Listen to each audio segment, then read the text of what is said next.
Assalamualaikum warahmatullahi wabarakatuh. Kembali lagi di channel aku, Ana TV. Dan di kali ini teman-teman, aku mau ngebahas tentang satu kasus yang sering terjadi di Indonesia. Tapi sebelumnya, aku mau nanya gimana kabar kalian. Semoga sehat selalu dan semoga selalu diberkahi oleh Allah Subhanahu Wa Taala. Amin. Dan jangan lupa juga buat teman-teman untuk tekan tombol subscribe-nya dan like dan komen dan share, dan doain semoga channel ini tetap memberikan konten-konten yang bermanfaat. Amin. Oke, kita lanjut ke materi yang tadi, yaitu tentang satu kasus yang dimana ini sering terjadi di Indonesia, yaitu tentang broken home. Apa sih pengertian dari broken home sendiri? Broken home itu yaitu situasi di mana satu keluarga terjadi perpecahan, baik itu perpecahan secara resmi, contohnya perceraian, atau sudah tidak tinggal satu rumah. Sedangkan perpecahan secara tidak resmi yaitu contohnya mereka masih satu keluarga, mereka masih tinggal bersama, tetapi mereka sering bertengkar, sering ada kekerasan di dalam keluarga itu, dan sering ada perilaku yang tidak baik seperti itu. Nah, ada juga dampak dari broken home. Dampak dari broken home sendiri itu sebenarnya ada dua dampak. Yang pertama yaitu dampak positif. Dampak positif, contohnya yang pertama, hubungan orang tua mungkin lebih baik jika mereka tidak bersama, atau mungkin lebih baik jika mereka hanya menjadi teman saja. Ketika mereka sudah bisa menerima satu sama lain, maka otomatis di situ akan ada komunikasi yang baik juga. Yang kedua yaitu bila ada komunikasi yang baik, maka ini sangat baik dan sangat berdampak baik kepada anak sehingga mereka itu bisa paham dan bisa menerima kenapa orang tuanya harus berpisah.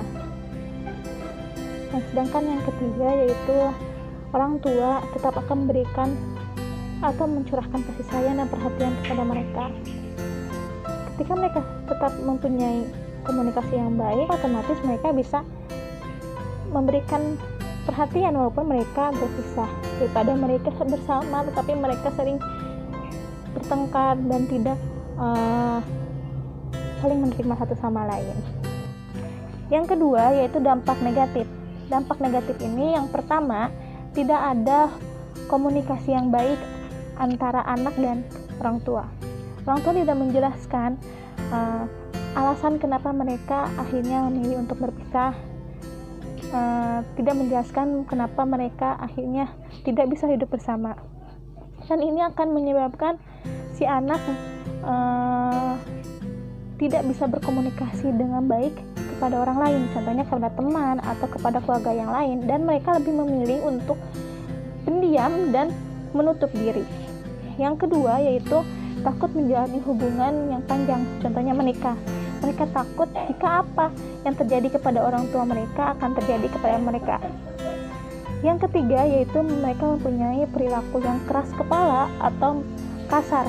Ketika mereka dulu sering melihat perilaku kasar atau sering melihat kekerasan dan tidak menerima kasih sayang atau perhatian dari orang tua, itu akan menyebabkan mereka mempunyai perilaku yang kasar dan keras kepala. Yang keempat yaitu mereka sering frustasi atau stres. Frustasi adalah sesuatu yang mereka harapkan tetap dari keluarga mereka, tetapi mereka tidak mendapatkannya. Contohnya mereka mengharapkan orang tua mereka itu bersama, atau mereka mengharapkan kasih sayang dari mereka, tetapi dia tidak mendapatkannya, dan itu akan membuat dia frustasi. Yang kedua itu stres. Stres itu adalah tekanan batin.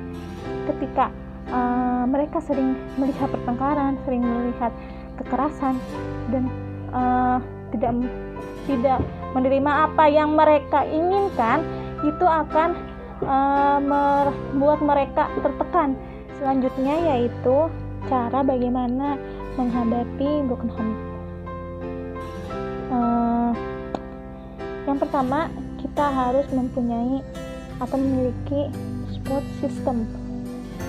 ketika orang tua kita berpisah, ketika kita tidak nyaman dalam keluarga, maka carilah seorang yang bisa menasihati kita, bisa menjadi pendengar kita ketika kita ada masalah, dan sehingga emosi kita ini tidak diluapkan kepada hal-hal yang tidak baik.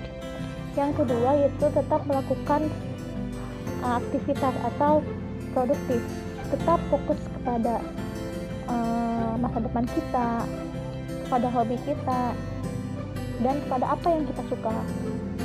Yang ketiga yaitu mengekspresikan emosi kita ke hal-hal yang tepat, contohnya ke tulisan, ke gambar gitu. Ketika kita merasa emosi, maka luapkanlah itu dengan hal-hal yang tepat. Kepada hobi kita, contohnya kita hobi memasak, maka luapkanlah ke masak. Ketika kita suka menulis, maka luapkanlah pada tulisan. Ketika kita suka menggambar, maka luapkanlah ke gambar atau melukis. Bagaimana sih cara kita mengetahui teman kita ini ada masalah? Yang pertama, kita coba perhatikan pelan-pelan atau pahami perubahan sikap dan perilaku teman kita, dan kita cari tahu apa penyebabnya. Ketika kita sudah tahu penyebabnya apa, maka coba kita jauhkan teman kita dari hal yang membuat mereka stres. Sering hibur dia, sering ajak dia lakukan hal-hal yang dia suka, tapi masih dalam hal positif. Yang ketiga yaitu berpikir logis. Yang keempat yaitu pendengar yang baik. Kita seharusnya ketika ada teman kita yang terlihat memiliki masalah, coba tanya baik-baik, dengarkan apa keluh kesah mereka, karena terkadang ketika mereka berbicara itu tidak semua orang bercerita ingin dinasihati, tetapi kadang mereka hanya ingin didengar. Cobalah kalian dengarkan dulu. Ketika mereka bertanya apa solusinya, maka barulah kita menyampaikan apa pendapat kita atau pandangan kita, solusi kita akan masalah dia. Nah, mungkin teman-teman itu saja yang bisa aku sampaikan buat video ini. Semoga bermanfaat dan semoga ini bisa membantu kalian. Cukup sekian dari saya. Wabillahi taufiq wal hidayah. Wassalamualaikum warahmatullahi wabarakatuh.